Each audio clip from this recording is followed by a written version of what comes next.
2017's The Mummy starring Tom Cruise was intended to be the beginning of Universal's grand dark universe. This was an MCU-like interconnected film universe that included all the classic movie monsters we've come to know and love, such as Frankenstein, Dracula, the Wolfman, among others. A whole slate of films were announced with big names attached. However, after The Mummy failed to make its money back at the box office, these plans were quietly put to rest, and the dark universe died before it even got a chance to live. So today, I want to re-examine this film to see what exactly went wrong. We'll take a look at its long development, troubled production, and why it failed to land with so many viewers.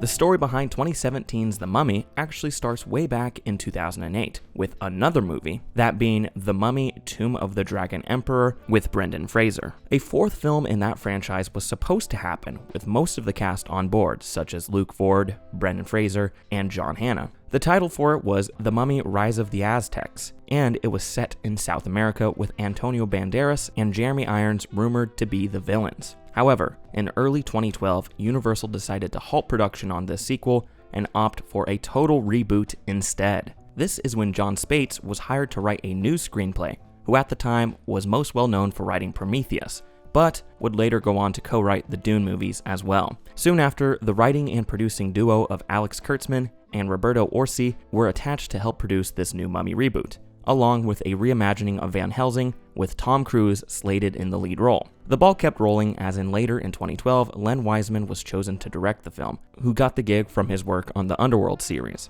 Wiseman stated that his take on The Mummy was going to be shockingly different from the previous films and would be set in the modern day, with the works of Michael Crichton cited as an influence. Additionally, a rough release date of the summer of 2014 was set. Universal was so concerned about getting this movie into production that they hired Billy Ray to work on an additional Mummy script as a contingency plan just in case they were not satisfied with John Spates' script. They also threw out the idea that if neither scripts of The Mummy worked out, they could combine the best parts of both drafts together. However, the movie hit a roadblock in July of 2013, as Len Wiseman left the project to focus on his Fox TV show, Sleepy Hollow, instead. The studio quickly began scrambling for a new director, with the future It and Flash director, Andy Muschietti, coming out as the frontrunner. So the project had a new director and a new release date of April of 2016. Everything was looking groovy, until it wasn't. Andy Muschietti jumped ship in May of 2014 due to creative differences. Allegedly, he wanted to make a film with a darker tone. However, Universal wanted a more lighthearted, family-friendly adventure, almost like the original Mummy movies. How bizarre is that? In July of 2014 is when Universal decided to go all in on an interconnected cinematic universe filled with these classic movie monsters, obviously trying to recapture the success of the MCU. We'll touch more on this later. Alex Kurtzman was put in charge of this new universe, along with Chris Morgan, who is credited as the man who turned the Fast and the Furious franchise into the behemoth it is today. Originally, the duo intended for the 2014 film, Dracula Untold, to be the first installment into this universe, as they filmed additional scenes which positioned the characters into modern day. However, after that film flopped commercially and critically, the connections to this new universe were downplayed, and they pivoted this new Mummy film to be the first proper installment into this would-be franchise. A few days after this shared universe announcement, Kurtzman decided to step into the director's chair of The Mummy, in addition to co-writing and producing it, and a new release date of June 24th of 2016 was set. The screenwriter behind Rachel Getting Married, Jenny Lumet, was then brought on to help with rewrites, and the film was pushed back yet again to March 24th of 2017. A lead star was finally found in November of 2015, with Tom Cruise. And as you may remember, Cruise was originally supposed to be in Kurtzman's Van Helsing reboot, but he decided to go with The Mummy instead. As part of his contract, Cruise was paid around $11 to $13 million and was allowed a fair amount of creative control. Some sources even said that he had final say on everything from script approval to post-production decisions, in addition to the film's marketing and release strategy. More actors were attached to the project, such as Jake Johnson, Annabelle Wallis, and Sophia Boutella. Tom Hardy was approached to cameo as Dr. Jekyll and Mr. Hyde, however, talks fell through. Javier Bardem was then approached, but this also didn't work out. The role finally landed with Russell Crowe, and Universal hoped his appearance in the movie would spawn a spin-off film for this character. The movie was hit with yet another delay in the beginning of 2016, with the final release date landing on June 9th of 2017. After being in the works since 2008, having burned through tons of different drafts and directors, the film finally went into production in April of 2016. But the troubles were far from over for this movie. Principal photography for The Mummy kicked off on April 3rd of 2016, shooting primarily in the United Kingdom. As we discussed before, Cruise was allowed quite a bit of creative control through his contract, and this led to some issues on set and conflicts over what the identity of the film was going to be. Cruise personally commissioned a rewrite of the script to help punch up his part and make his character a more standard Tom Cruise archetype. For these rewrites, he tapped longtime collaborator on the Mission Impossible movies, Christopher McQuarrie, along with Dylan Cussman and David Koepp. In fact, they changed so much that these three have the screenplay credits, while John Spates, Alex Kurtzman, and Jenny Lumet only have screen story credits. Here's a quote from Variety on these rewrites. His writers beefed up his part. In the original script, Morton and the Mummy, played by Sofia Boutella, had nearly equal screen time. The writers also added a twist that saw Cruise's character become possessed, to give him more of a dramatic arc. Even though Universal executives weren't thrilled about the story, which feels disjointed and includes Russell Crowe as Dr. Jekyll, they went along with Cruise's vision. Even though Alex Kurtzman had a vast background in writing and producing, this was only the second feature film he ever directed, and the first feature film that had a budget over $20 million. There's rumors that Kurtzman had a hard time adjusting to the scope of this project, and it felt more like Cruise was the real director, often dictating the major action sequences and micromanaging the production. Another aspect where Cruise's creative control came in was a scene where the characters experience a plane crash. Cruise was offered the option to do the scene on a soundstage. However, if you know anything about Tom Cruise, you know he always loves to do his stunts for real, so he insisted on filming the sequence in zero gravity. So the cast and crew decided to film the sequence on a plane known as the Vomit Comet, which is a plane that is traditionally used by NASA to train astronauts in zero-G maneuvers. Over the course of 2 days and 4 high-altitude flights, they did 64 takes in zero gravity. And as you can imagine, many of the cast and crew lost their lunches during these shooting days. Even after filming wrapped up in July of 2016, Cruise wasn't done overseeing the project, as he brought in his longtime editor, Andrew Monchin, to piece together the picture, and he spent many hours in the editing bay overseeing the work. But it seemed like whichever way they cut it, the film just wasn't working, and this led people to speculate on whether or not Cruise was overstepping on this project. Here's another quote from Variety. On the lot, there were differences of opinions about whether Cruise's directions were improving a picture that had been troubled from its inception, or whether they were turning a horror film into a Cruise infomercial. Some believed that Cruise had no choice but to assert himself, given Kurtzman's inexperience directing tentpoles. Cruise, who has carried heavily choreographed action movies all his life, had to try to rally the troops or risk having the production fall behind schedule. By the end of production, the budget was estimated to be around $125 to $190 million. And with a marketing budget of $150 on top of that, it was speculated that the film needed to gross $450 million in order to break even. The Mummy had a daunting task ahead of it, but still not impossible. I mean, each of the previous Mummy movies all grossed over $400 million, and this reboot had one of the biggest movie stars of all time attached. In its opening weekend, The Mummy only made $31 million, debuting at number 2 in the box office behind Wonder Woman, which was on its second week. In the US, it only managed to scrape together $80 million. However, it did extremely well overseas, raking in $329 million for a total box office gross of $409 million.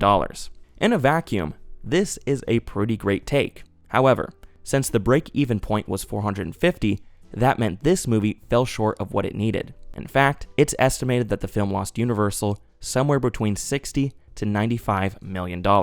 And in one fell swoop, Universal's plan for an interconnected monster universe was abandoned before it even got a chance to start. And that of course leads into what happened to these grand franchise plans.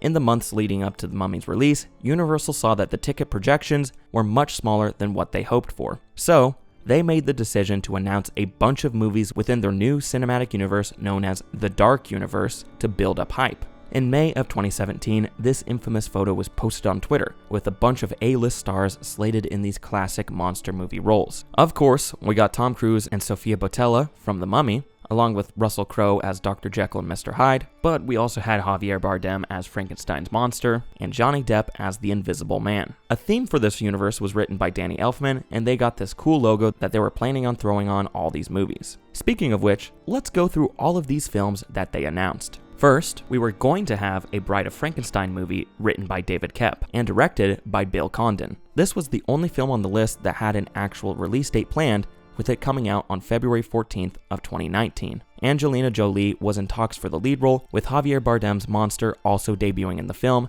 who would then go on to have his own feature film. Next, we had the Johnny Depp-led The Invisible Man movie, which was written by Ed Solomon, and a Dr. Jekyll and Mr. Hyde movie with Russell Crowe. Then, we also had a Creature from the Black Lagoon movie that was being written by Will Beall and had Scarlett Johansson rumored for a lead role. There's also that Van Helsing reboot that Alex Kurtzman had originally brought to Universal back in 2012, which had a new draft written by Eric Kaiserber and John Spates. This version had Channing Tatum as the title character. There was also a Wolfman movie being worked on by Prisoner screenwriter Aaron Gazalski, with Dwayne "The Rock" Johnson being eyed for the lead role. And then there's also a handful of movies that were announced but never had a writer or an actor attached, such as a Dracula reboot, a Phantom of the Opera movie, and a Hunchback of Notre Dame movie. So it seemed like Universal was really scraping together every property they owned so they could throw them all in this new exciting dark universe. However, once The Mummy actually hit theaters and bombed, these plans quickly began to fall apart. By August of 2017, Ed Solomon stepped away from the Invisible Man movie due to creative differences, although he said the universe wasn't dead yet and that they were just reconfiguring. But the final nail in the coffin came a couple of months later when the two men that were supposed to be in charge of this universe, Alex Kurtzman and Chris Morgan, stepped away to pursue other projects. The Dark Universe quietly died after that, and all we have to remember it by is 2017's The Mummy and this hilarious picture. I think this whole stunt was a great lesson on how not to launch a film franchise. Universal thought that announcing all these films with all these big stars would help bring in more people to see The Mummy, but they failed to realize that we aren't going to care about these characters unless you make us care. You can't just dangle the prospect of Johnny Depp playing the Invisible Man in front of us and think that that alone is enough to bring audiences into theaters in droves. Make a good movie first, and then branch out into a cinematic universe. Don't make a cinematic universe first, and then promise there will be good movies eventually. And you certainly can't launch a franchise off the back of a terrible movie like The Mummy. Now it's time to discuss why The Mummy failed, both from a commercial standpoint, but also why it just fails as a movie. Now, when we talk about the commercial failure of The Mummy, it's not like the movie totally bombed. It made over $400 million. I mean, that's more than Dial of Destiny made. However, just like that film, since the production and marketing budget was so damn huge, it made profitability extremely hard. First off, the marketing for this movie wasn't the greatest. Honestly, the only thing I remember about this movie is when they accidentally uploaded the IMAX trailer with the wrong audio track. So this trailer only had a handful of sound effects and a bunch of grunts and screams. I can't play the whole thing in this video, but I recommend checking it out because it is hilarious. What the hell? This trailer blunder had detrimental ripple effects on this movie, as it turned it into a laughingstock for a large portion of the internet, who would then not take the movie seriously after that. In addition to this, the marketing focused too much on Tom Cruise. They put all their chips on him alone to bring in crowds without throwing anything else in these trailers that might look interesting. It also doesn't help that the Mummy reboot had to compete with the legacy of the Brendan Fraser Mummy movies. Even though those films weren't masterpieces, they had a solid fan base that still watch those movies and enjoy them, myself being one of them. Just the fact that it wasn't a Brendan Fraser Mummy movie may have turned away some viewers. The dark and brooding vibe of this Mummy was a far cry from the Mummy that audiences had known before. And of course, there was the aforementioned stunt where Universal announced a whole slate of films and dropped a photo before this movie even came out. To some, this move felt desperate, derivative, and like they were trying too hard to be the MCU. The Mummy was also overshadowed by Wonder Woman, which did solid numbers both domestically and worldwide, and went on to be one of the biggest movies of that year. For families looking for their summer blockbuster, Wonder Woman was simply a better pick. Lastly, and most importantly, we have to consider the reviews, which were not kind in the slightest. The movie currently holds a rotten 15% critic and 35% audience score on Rotten Tomatoes, with the critic consensus saying this: lacking the campy fun of the franchise's most recent entries and failing to deliver many monster movie thrills, The Mummy suggests a speedy unraveling for the dark universe. The film also scored a 5.4 out of 10 on IMDb, a 34% score on Metacritic, and a 1.9 out of 5 on Letterboxd. And it was also honored with quite a few Golden Raspberry Awards, which included Worst Picture, Worst Actor, Worst Director, Worst Supporting Actor, Worst Supporting Actress, Worst Screenplay, and Worst Prequel, Remake, Spinoff, or Sequel. So needless to say, this movie was pretty well disliked across the board, from us snobby film nerds to general audiences. And on the topic of snobby film nerds, let me share some of my personal thoughts on the project and explain why I think The Mummy fails as a movie. As per usual, no hate to you if you like this movie. I mean, we all have our guilty pleasures, but keep in mind I'm about to say a lot of mean things about this film. Also, spoilers ahead if anyone cares. The Mummy wasn't as bad as I thought it would be. My main problem is that it's insanely boring, and unfortunately, most of this is due to our main protagonist, Nick Morton. There's hardly anything interesting or unique about him. In the beginning, they tease a little bit about how he might be a morally gray thief, but aside from him trying to steal some gems out of the tomb, we don't see any other scene of him being morally gray or conniving. He is just the most stereotypical action hero that you could think of. And I mean, it's Tom Cruise, so he can sell the action, but writing-wise, there's just nothing going on with this guy. The romance side plot that they throw in is also extremely dull. At the very end, Nick sacrifices himself to bring Jenny back to life, and we are led to believe it's because he loves her or something like that. But we were given nothing in the past hour and a half to believe that they have any connection or romantic chemistry with each other at all. All their romance scenes literally happen off screen before the movie even began. And all their conversations after that point are just exposition to keep the plot moving. They barely talk about themselves or their past or what drives their characters. In fact, that goes for nearly every single character in this movie. No one feels like a real character. They just feel like exposition machines. To make matters worse, I feel like the same exposition is repeated time after time after time. Like, how many times are you going to tell us that the mummy needs this knife with the gem in order to complete the ceremony? We heard it the first time when Russell Crowe exposition dumped us in the beginning with the lazy narration. Speaking of which, Russell Crowe's Dr. Jekyll feels pretty unnecessary in this movie. He just feels so shoehorned into this story as this Nick Fury type character that is just here to set up this grand cinematic universe. And his place in the story comes at the detriment to the entire film's quality. It feels like this movie takes a 15-minute detour to his laboratory just to tease the future of this franchise, and it takes focus away from the story at hand. Just like I said in the earlier sections, they need to make us care about the characters in the story we are already watching before they make us care about what the future might hold for them. The action in this movie also isn't as good as you would think it is. From the behind-the-scenes videos and stories, it's obvious they did most of these stunts for real, but they don't translate that well to the screen. You compare this movie to something like the Mission Impossible franchise, and it's night and day. All the Mission Impossible stunts are built up to, are shot well, and the editing works in tandem with the action. But that isn't the case with The Mummy. Take the plane crash sequence, for example. It comes out of nowhere, and they are constantly cutting back and forth between all these sporadic shots. I'm not saying this scene is terrible. I mean, it's probably the best scene in the movie, but for the amount of work they put into creating and filming it, all that work doesn't really translate to the screen as well as you would think it would. I mean, all things considered, the action in this movie is decent and passable, but most of it feels like the filmmakers are running through the motions and like it's on autopilot. It's missing the spark and charm that made the original Mummy movies so entertaining. Sure, those movies do have their flaws, but you can't say they aren't fun. And that's another thing this movie is missing. Just a little bit of fun. It tries some attempts at comedy, particularly with Jake Johnson's character, but none of it really lands. It's just that stock humor that is made in a factory that all these studios inject into these poorly thought out cash grab blockbusters that they think is going to give it more widespread appeal, but it just comes off as lazy.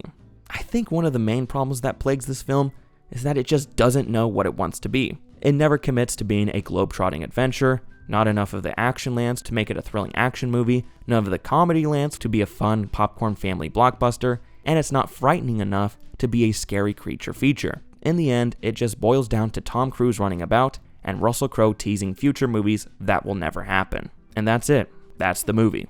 Okay, I think I've said enough. Let's wrap it up.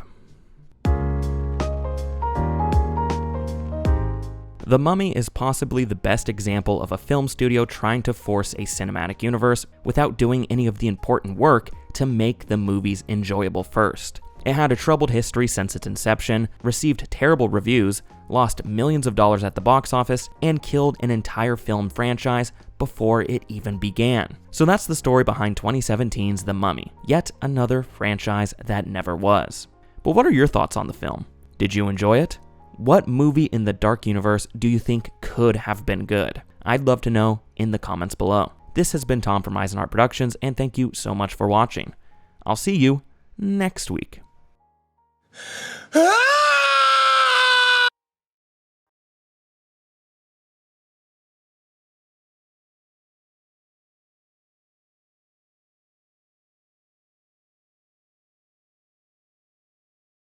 All I'm going to say about next week's video is that it's going to be fantastic. Say that again?